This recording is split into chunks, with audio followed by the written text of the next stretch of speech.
دوستان عزیز، مهمان عزیز، همتون خوش آمدید. قربان شما، آباد باشید. سلام علیکم دوستان عزیز. برنامه نوبتی گفتگو رو منظور شما می‌گردانیم.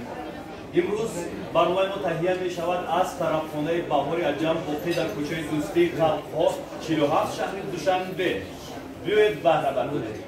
مهمان ما بانوی هست که در داخل طیاره، در داخل سمالیات، در خط سیر هوایی کوچه دوشنبه اپندیسیتش می‌کپد.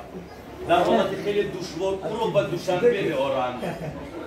مهمان ما بانوی هست که یک وقت با مهمانان آلمانی سفر میکند به اتباع شهرستان.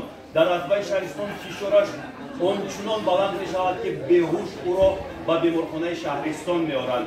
مهمان ما نفری هست که هنگام ثبت یک برنامه میدهند اما نمیمیرد، زنده میماند. مهمان برنامه ما نفری است که زندگی را خیلی دوست می‌دارد و چون یک مقاله هست در بین مردم روس میگویند که ولایت родился в рубашке. آدم با پیراهن تولد شده است. مهمان برنامه ما نفری هست که با پیراهن تولد شده است. پیراهنی که او را حفظ و حمایت می‌کند از همه خطرهای زندگی.